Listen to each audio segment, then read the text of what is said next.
rabshadaha ayaa ka dhashay fagaaro uu kala hadlayay qaar ka mid ah shacabka reer Laascaanood gudoomiye Muuse Bixi dhawqa rasaasta ayaa laga maqlayay xaafadaha kala duwan ee magaalada Laascaanood qaar ka mid ah shacabka dhaawacyo fudud ka soo gaadheen rabshadahaasi walow aysan jirin khasaare badan ciidamada ayaa meel kasta tubnaa kuwaas oo ku gaashaaman gaadiidka dagaalka iyo qoryaha fudud ciidanka xitaa buuraha waa ay saarnaayeen markii uu goobta soo galay Muuse ayaa jawigu mar qura sideen isu bedelay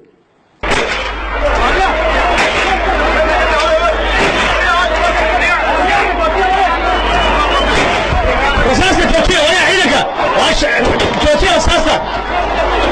كذا يدك أساسا ولا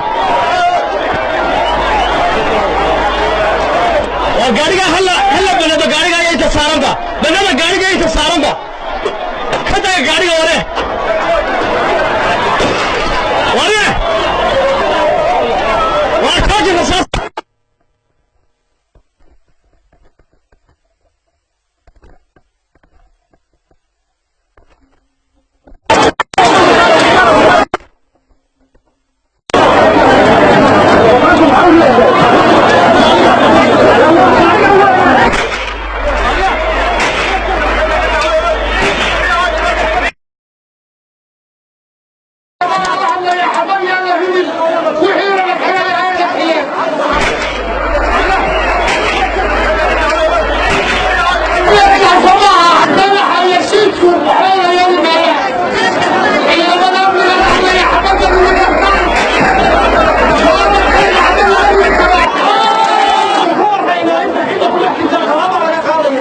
Muuse iyo kooxdii la socotay ayaa degdeg uga baxay goobta xaalkuna wuxuu u ekaa mid uu Muuse yaabay